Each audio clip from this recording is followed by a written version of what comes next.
Welcome to Let's Talk to Animals. I'm your host, Shannon from Animal Love Languages, and this is my ever-present feathered sidekick, my 22-year-old soul bird, Pearl Cutts, and he never misses an episode.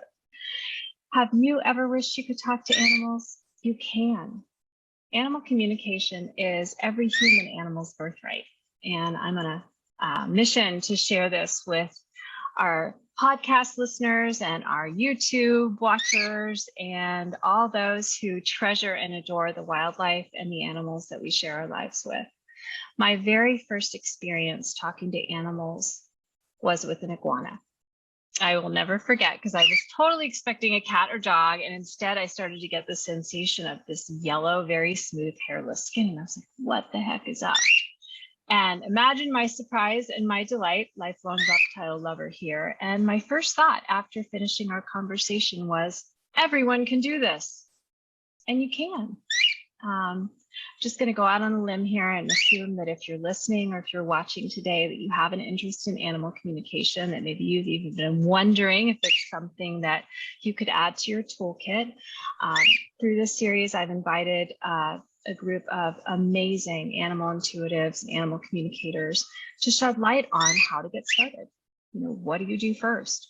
What is it like? How will your life change? What can you do with these skills as you learn them? Today's guest is Joanne Yeoh. She's with Animal Communication Insights and has made time in her busy schedule with all of your classes and your programs and all of your different packages to talk to you today about what it was like for her when she got started, how she got started, and advice for you if you're interested in learning a little bit more about animal communication.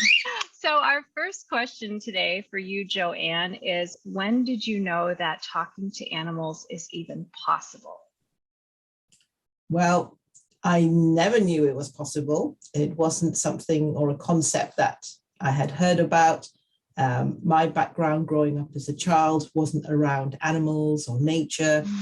In fact, quite the opposite. And, you know, my career in my 20s and my 30s and even up to my 40s was very much in the city. And then I, had an opportunity to have a dog of my own. And even then, I didn't know anything about animal communication. I kind of had what I would call a typical, non-animal communicator relationship with my dog, trying to be the best pet parent, taking him to training classes, but, having some issues with him, thinking that it's to do with him. And I just had to up my game with the training. And so we did have some struggle. So that was really perhaps that it started from there, where I was wondering what else, is going on here. Why do I not have a perfect dog, you see? Around the same time, I also became interested in oracle cards, and I had embarked on a certificated course with Denise Lin, oracle card course program called Soul Coaching. And one of the layouts of all the many layouts that we were practicing was one for you and your pet, your relationship with your pet. And I was like, wow, can you do a card reading for you and your pet? And that really intrigued me.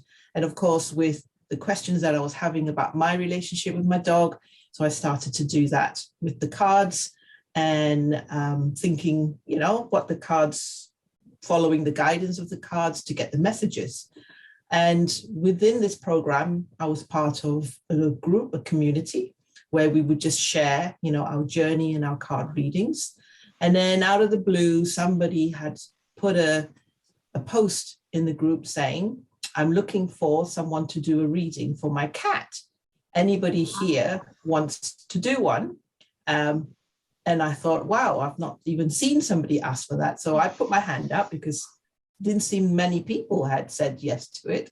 And my path crossed with a person called Isabel.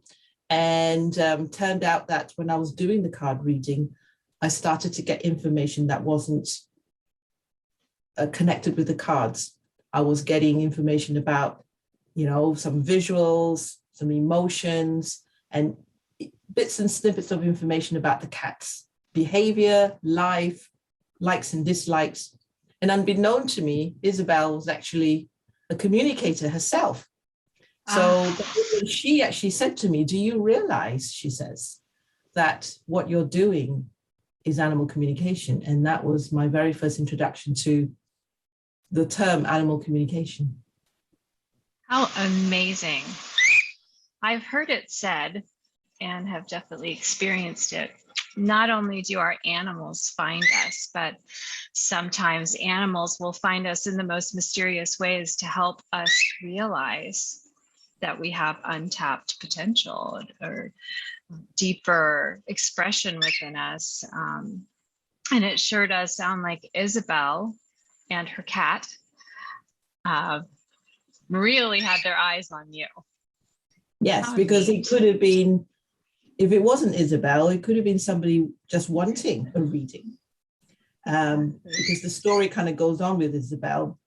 She, in the end, became my informal mentor because she had many more cats. And she said that the information that I was sharing with her about her cats, she said were really, insightful. And so she wanted to help me, really to nurture me. So that actually was, when you think about synchronicity and coincidence, she really was a huge part in what followed as a result. It's an interesting thing to contemplate for anyone who's listening or watching today, where when we just give ourselves permission to follow our interests and our passions and just explore and not necessarily have to have an end game in mind or a concrete goal or, a 5-year plan or even a 5-month plan, especially in the world we're living in now. 5 months seems kind of extreme, to just be able to say, I want to take this card course, or I just want to sit down and, try to tune in with my dog, or maybe consider for a moment it's not the dog, that's causing me, I loved your comment about, I just wanted to be a perfect pet parent. Why don't I have a perfect dog? And it's like, well, the animals are so wise and they can see us in ways that often we can't see ourselves. And they're so unconditionally loving. Yes. I mean, talk about being willing to act out and potentially suffer the consequences just to try to teach us, to elevate us, to open us, to expand our hearts. That's pretty remarkable. So anyone that's listening or watching and you're thinking, have I ever had an experience like that? Have I ever just thought for maybe just a moment that when I look at my animal, my bird or my turtle or my dog or my cat or my horse or whoever it is, and I think that I know something about them and I can't pinpoint how or exactly why, could it be that you're tuning your channel into that frequency? Just something to kind of plant a little seed. So you are talking to animals now for 20 years. No, sorry, not 20 years. Just not 20 years?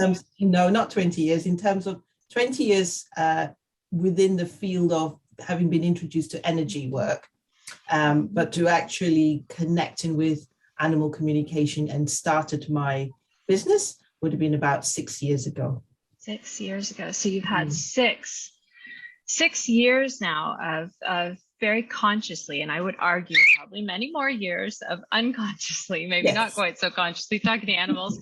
And so you are in a perfect position to answer the question of, what is it like for you?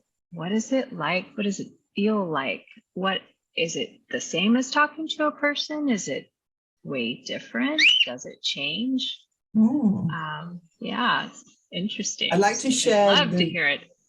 Yeah, I like to share the difference and the similarity with when I communicate with my own and when I communicate with animals of clients, because there is a slight, I suppose it's a different role that I play. So when I communicate with my own, and it's taken me some time to kind of work through, how to do that. It's very much for me to connect in with where they're at rather than what I want from them. So often if I approach them with my agenda, often if I'm very specific about questioning them about something that I want to fix, they really teach me by just saying to me, I need to be creative in my questions. I need to meet them where they're at. So often I can either get nothing from them. And I've learned now that often my own animals can be so honest with me that if I feel as if I'm getting nothing, they're really saying to me, change your question or change your energy. So with my own animals, I get that. And I find that with them, I can just dip in, dip out. I can have long conversations. I make it now a very daily practice. And each of them have their own different ways of communicating. So with the clients' animals, it's much more about setting the intention with what my purpose is to enter into, their energy field, to enter into their space, to communicate with them. And often with animals that I don't know, what it's like is I always say to them, can you show me what it would be like if I was to meet you in person? And they do. So the minute I set that intention, I will get a visual of what it'd be like. Will they approach me? Will they sit next to me? Will they be shy? Will they be funny? And so the first few, maybe 3 or 4 minutes, I really get a sense of their personality. I get a sense of, how I feel when I'm with them. So I always like to spend that amount of time just getting to know them. And so the way it comes to me, my strong sense is emotion. I always, get a sense of where I can kind of describe how they're feeling in that moment. Visuals come as a result of the emotion. I can get physical sensations. Often I can get smell and taste as well if I'm asking them about their favorite food. I can get sounds if they want to. Sometimes I can hear, like crisp packet, kind of crunching, and I'm thinking, oh, what's that? And so, yeah, it just comes through almost, so not so much in words, but it turns into words, because the quicker I'm able to translate what they're saying to me, then I can, share that. So the experience of talking to animals is very much, I'm in receiver mode. So I liken to talking as in listening. So when I'm listening to them, it's the same as me talking to them. And they just send me mostly feelings, and they just like telling me about themselves. What a wonderful, wonderful way to look at talking as listening. Oh, that just gives me pause. I mean, have you ever had one of those conversations where like you literally did nothing but listen and just say, and then the other person goes away and is like, they're so easy to talk to. We had such a fabulous conversation. I'm so excited to see them again. And you're like, I didn't say anything. Yeah. And I love listening. Yeah. I mean, my nature is a listener, so it's kind of natural for me.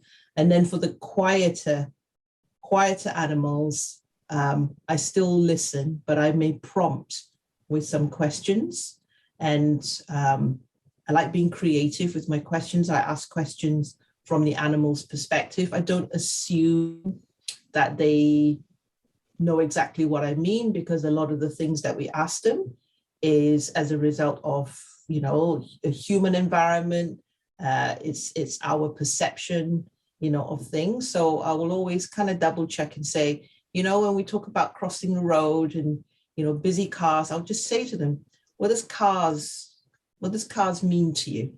And I'll visualize a car, but then what I might get is an emotion from them, or a sound, or a smell. And so I like to exchange information with them. It's another great perspective. I mean, the problem of translation, and just remembering what a great a great way to expand and evolve our consciousness, to just think about, when I say car, does the animal even understand? When it's like, of course, everybody knows what a car is, no, an animal might just see something loud and fast and stinky, Yeah. and scary. What is a road? I mean, these are I love how creative you are with your questions. And it just, I mean, I feel like this is the same reason that many people love travel and tend to crave travel, especially when we can't do it. Like right now, during the last year and a half, when it's been so restricted and people kind of get, I read so much and hear so much about getting kind of stir crazy and thinking about, well, this is another way to travel, to open up and expand and have a new experience. And you don't have to leave your safe space, especially if you're worried, about what's going on and your health. I mean, in fact, that's another great question. Humans, we're accustomed to either we're face to face, which we haven't been able to do a lot of over the last year and a half, or we need a piece of technology. We need something to connect. Animal communication, it can be done in person. Yes. But the technology is for the benefit of the human. Yes. So Yes. I don't know if you want to share a little bit about what that's like to kind of wake up to this ability to have a conversation with another being without needing technology or having to be in person, face to face. That's kind of mind-blowing, actually. Yeah, it is. I mean, I have to admit, even after 6 years of being full-time, working as an animal communicator, I still feel very pleasantly surprised. I still get a kick out of it. And I've moved from, in the early days, I was full of doubt. And now the doubt has changed more to, oh, this is so cool. Whereas before it was very much, oh gosh, can I do this? Can I do this? So now it's very much, well, do you know what? As long as it lasts, as long as the animals want me to do this, as long as, it can be used for the purpose of fun and joy and love and, helping to reduce any misunderstanding, then that's what I will want to keep doing.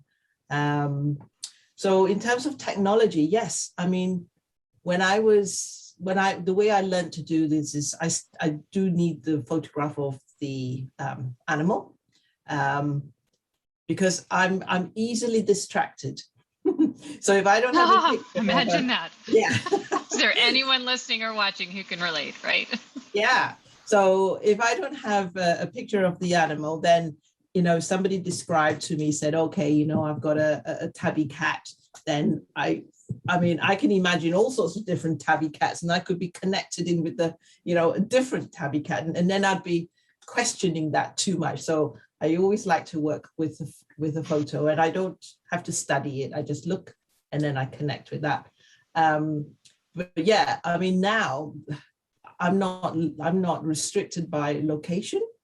I mean, we're talking, I'm in the UK, you're in the US. I've met people from all over the world, people in Japan and Australia and France, and it's just opened up my world to think that I can communicate with animals without limitation. And it works with my own pets as well. If I'm not with them, and I just want to check in on them, and the same with, them with me. So that really is pretty mind-blowing. And what's really fascinating is the animals that I've been able to meet after I've communicated with them, at a distance. There's this feeling that we already know each other. And in fact, there are, there's a number of animals that I've regularly communicated with over the years.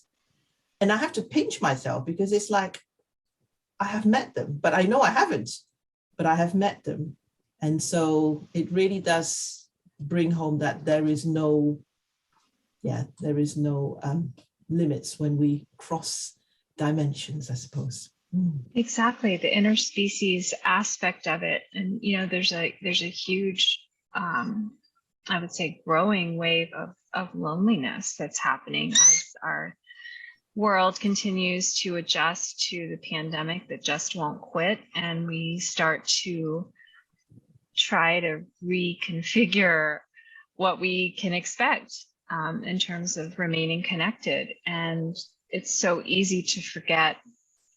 And this has been something that I've actually struggled in the opposite direction, but it can be so easy to forget that we have friends all around us, you know, and the trees and the grass and our animal friends. And not everybody will agree with me, but the insects and the planet and the weather and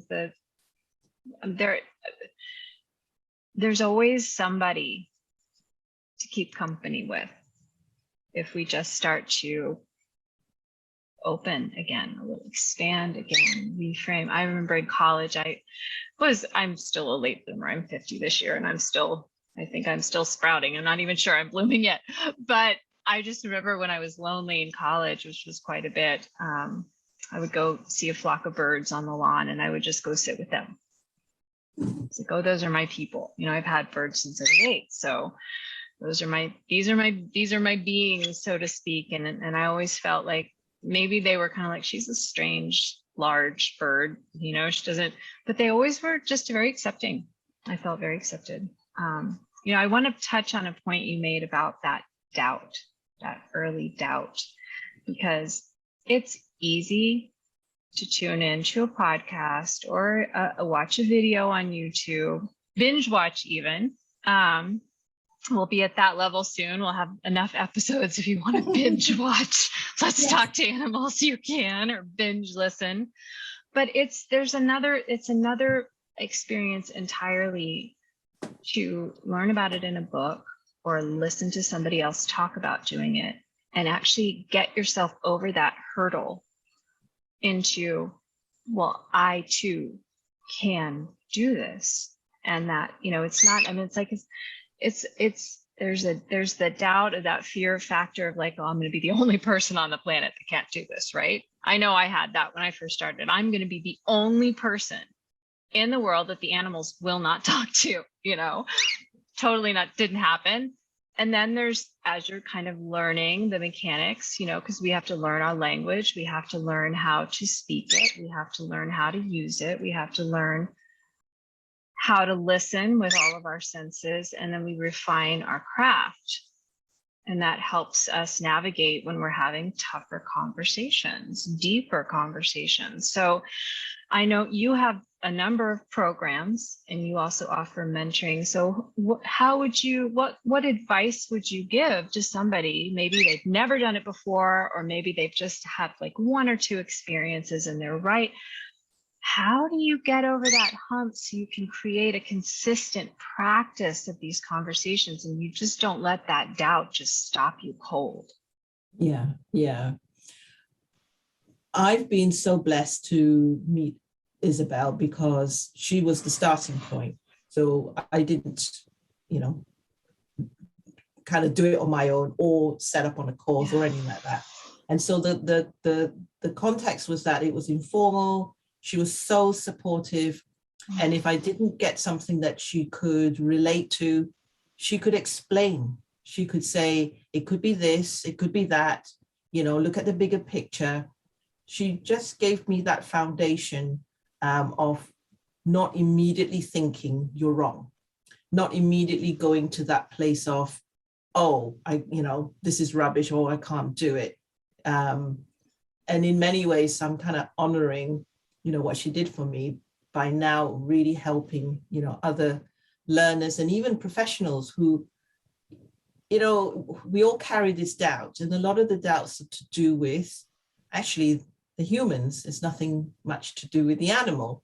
So one of the tips I do give, you know, my members in the group, if they are really seriously plagued by doubts, is I say to them, do communications that you're not going to get feedback for.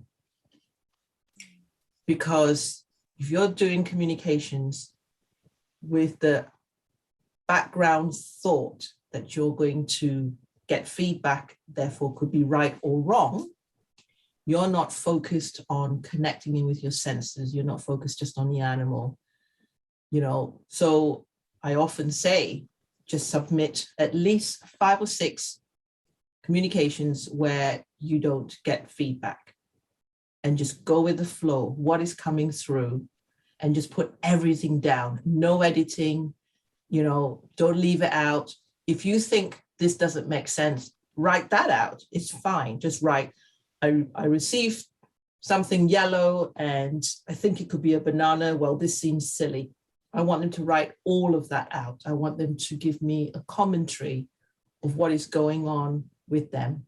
And then through that kind of experience or that process, I can check in and say, now this is your critical mind happening here. This is your unconscious limiting belief coming up here. This is how you can really understand that from an animal's perspective. They would describe it like that. So we start to really explore just your relationship with the animal. Then when you're ready, because only when you trust yourself, to me, that's when you should be ready to offer the communication for someone to give you feedback. So I think sometimes we might have skipped a step. So because after Isabel, I went on to do, some workshops. And of course, the first thing they do is everybody exchanges photo. And I sat next to this person in the group, and I was full of whatever, because Isabel has helped me. And I relayed all this information that I received at the time. And, turned out the person said, no, none of that. So I'm so glad that that wasn't my first experience. Yeah. But it still had an impact. It's a huge awakening when we realize, I just am so struck by the fact that interspecies, this universal language of all species, is our birthright. And yet not a one of us we've never gone to any class for it. We've spent years and years and years. I've barely mastered one language.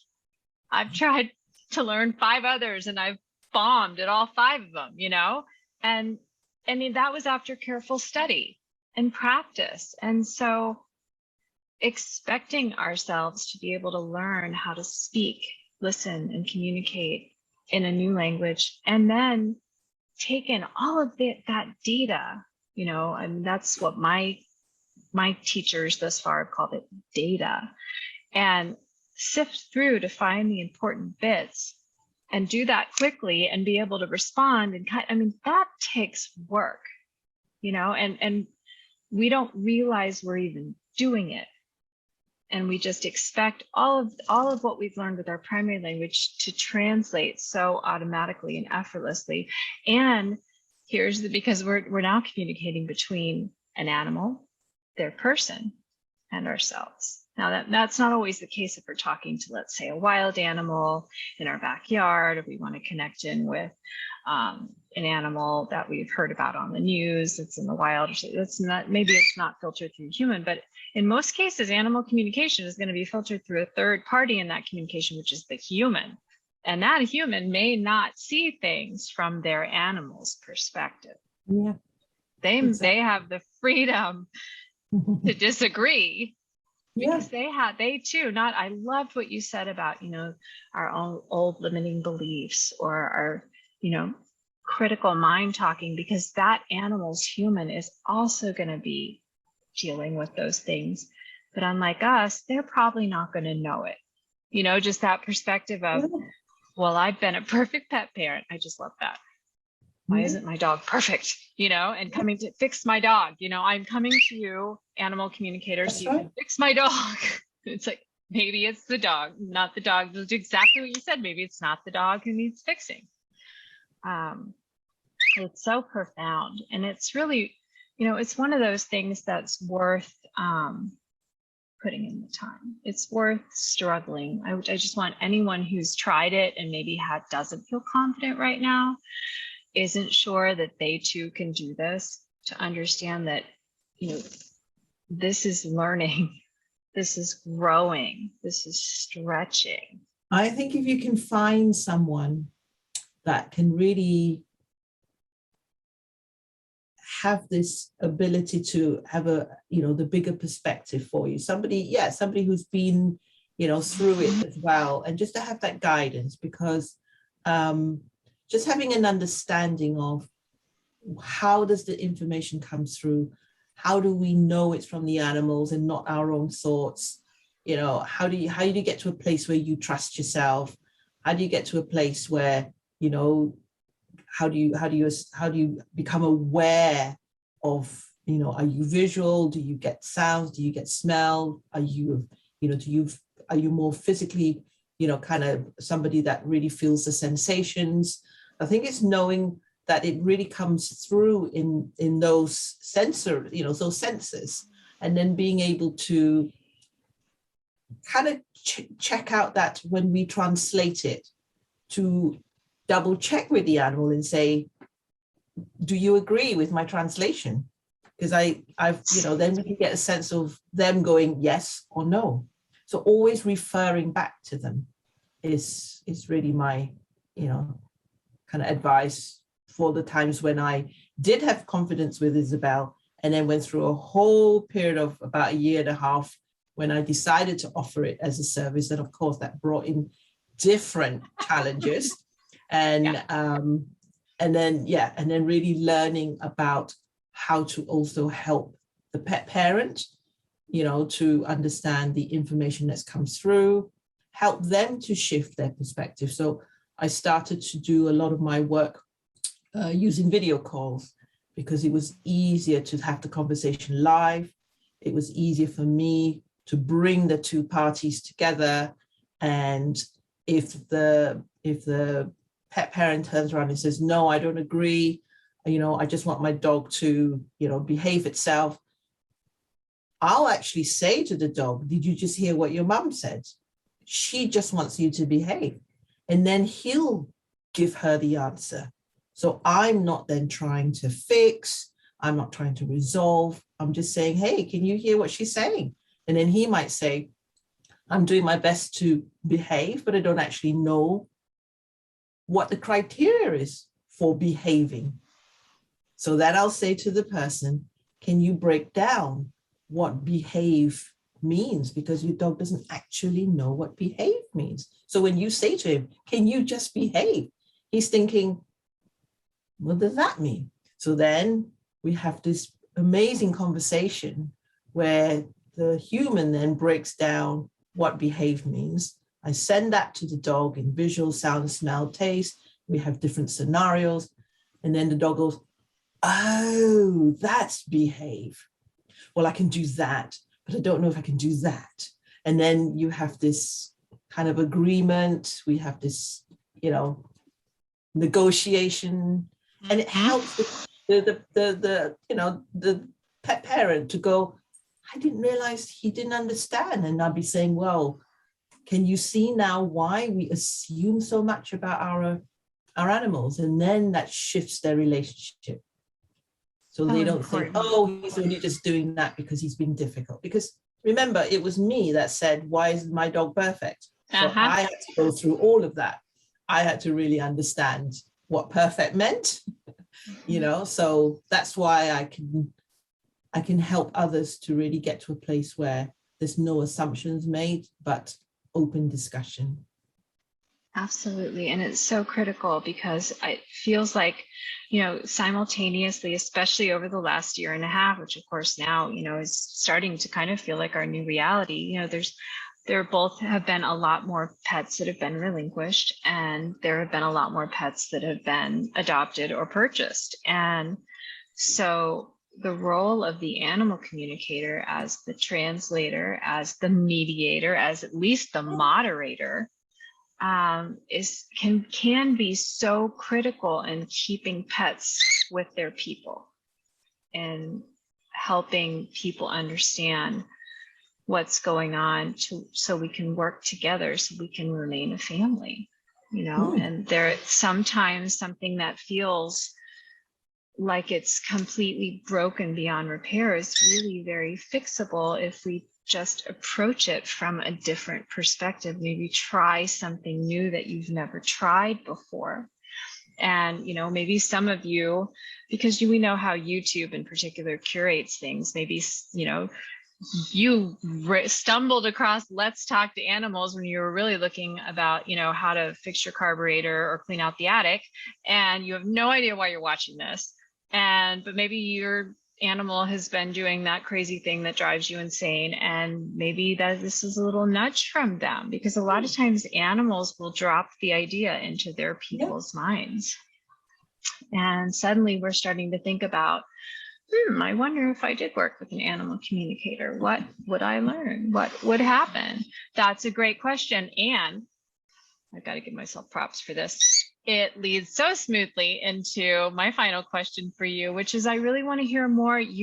I've alluded to it. Your website is hold on, I want to make sure I get it right, animalcommunicationinsights.com. And you have services, you have packages, you have programs, you have mentoring, you have a community. Tell us more about what you do and how you, all the different ways you can help pets and people communicate. Oh, thank you for the opportunity to share that. Of course. I have 3 areas of passion. One area is I really enjoy teaching pet parents to communicate with their pets. I want to make it so that we stop saying it's harder to communicate with our own. And so I do have 2 signature programs catered specifically just for pet parents. There's a 4-week program, which is, an introduction. And then there is the 6 month that you move into, so that the ultimate goal is that everybody becomes very familiar with being able to communicate with their own pets anytime, anywhere, so that when they learn at a time where they can have daily conversations, it makes the more difficult conversations or the more challenging conversations where they can then trust the information. So if you know how to receive information from your own pets about the kind of food they want to eat, or the type of walks they want, or the type of bed they want, then you know that as you trust the information and how it's coming through to you and how you can get through to them, then when it comes to conversations such as health, when it comes to making decisions about surgeries, when it comes to moving home, when it comes to introducing another member of the family, into their family, when it comes to end of life, I have a real connection with supporting pets with decisions with end of life. So that's always, my goal is to really allow pet parents to get to a place where they can trust what their pet is saying to them when it's end of life, so that they no longer have guilt. So that's kind of a mission for me. That's beautiful. Thank you. So really that's my gorgeous aim for creating those programs to specifically work with pet parents. Then I have a community that is a mixture of learners and professionals. And the main aim of that community is to boost confidence. So it's called the Confidence Booster Group. Wow. And we love that. I need that too. We all do. But everything we do in that group is about confidence boosting, fantastic, specifically for animal communication. So we have some, great events that I hold, or I get guest speakers in, so it ranges from a guest speaker that we're going to be having next week, where she does energetic home clearing, because we believe that if you have clutter in the house, it's going to clutter your energy. And then we've had guest speakers in the past where, they will help you through using emotional freedom technique to release limiting beliefs. And also I have a monthly Ask Me Anything. So my members can literally ask me anything, any questions.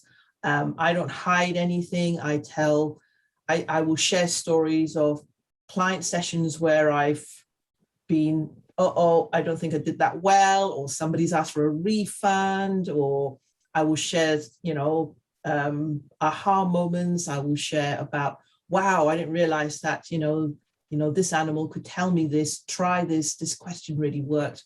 So I share everything that anybody wants to know. So that's the confidence booster group. And then I have a more intensive 3-month one-to-one mentoring program for professionals who want to create a successful business in animal communication. Because again, you know, like myself, I would love to do this professionally. I've dedicated my life work to it, only to then have issues around charging. What do I price? How do I ask for money? How do I find clients? How do I sustain myself? How do I take care of my dogs and my cat? And so I have had the privilege of supporting quite a number of professional communicators where they're now, you know, able to feel confident with creating a strategy for business and know that their offers or their prices are what they feel at ease. Because I really also want to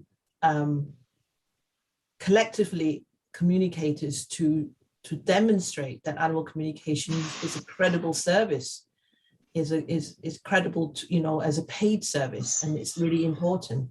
So yeah, so those are the 3 things that I spend my time doing. Well, it's a lot, right? You've got a very full plate, and you know, there's a lot of brave in that, you know, especially at a time on our planet where so many of us are trying to find our voice and our place.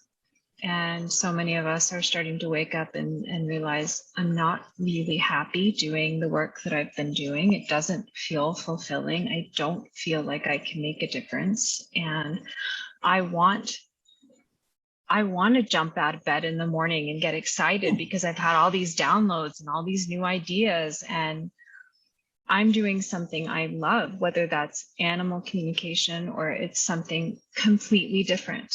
It doesn't matter what it is, but there are, you know, it's so tempting in the westernized business model to just kind of look at, you know, risk management or take a look at supply and demand. But just here, I mean, you're in the UK, I'm in the United States. What do we have? Like 30 million dogs alone, I believe, in the households right now. I mean, we have so many animals in this country.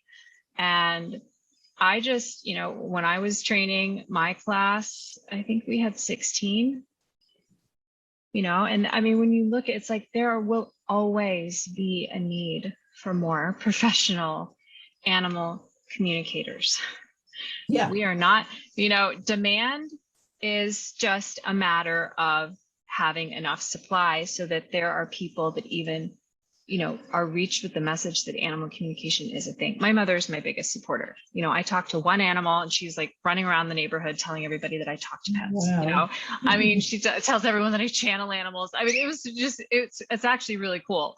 But she had never heard of animal communication until she, you know, I came home and told her I was going to be an animal intuitive. And I talked to her dog. And that was, you know, and it's like, how many people, it's so easy. And so I just want to, again, drop this into your mind's eye for anyone that's listening or watching. It's so easy to assume that the moment you get involved with an animal community, a community of fellow students, a community of professional communicators, you're suddenly surrounded by people that are studying this, people that are passionate about this. And it's so easy to fall into the trap of assuming that everybody knows about this stuff. Most people don't know about this stuff. If you're thinking about it, the animals are calling you. It doesn't mean you have to hang out a shingle and charge if you don't want to. I have some of my fellow students and those I've met along the way, they're just very passionate about helping a very sensitive rescued animal to ease up and fit in and learn how to not be so reactive. Some people, they just are so passionate about volunteering at charities, you know, and helping rescue associations. You don't have to have one of our westernized reasons for doing this, you know, our goal-oriented reasons, if you will. I hesitate to even see westernized. It's probably planetized at this point, but just, it's worth it's worth it. And I'll kind of leave you with this. When I communicated with an animal for the first time, I started to feel parts of myself wake up that I never knew were there. And I'm 50, guys. Like, there's a lot more to you. And it can be really fun to explore. Joanne is available. I am not a teacher. I am a huge advocate, as well as a communicator and an intuitive and a Reiki master, but I'm not a teacher, at least not yet, but Joanne is. If you want to learn animal communication, go to animalcommunicationinsights.com and check out the wonderful programs, services, and the community, especially the community. I'm really going to emphasize that, because animal communicators, I'm just going to go ahead and say it, we're cool people. We're fun to hang out with. Yeah. Having a community is a cool thing. It's something really Definitely. awesome to add to your life. Definitely. So, Joanne, thank you so much again for taking the time, for donating your time to be with us today. I will make sure that your website information is posted in the show notes for the podcast and the YouTube series. And I look forward to keeping in touch with you and learning more about what you're doing. And maybe we'll have you back. Who knows? Who knows? But thank you back. so much for this opportunity. Yeah, it's been great fun. Thank you. Okay, thank you again. And to everyone watching and listening, thank you. If you love what we're doing here, give us a 5-star rating wherever you can find a place to do that. Like and subscribe, do all those wonderful things. And we look forward to being back with you again very soon. Okay, you can find me, Shannon, at animallovelanguages.com. More importantly, you can also find him there. Okay, bye for now.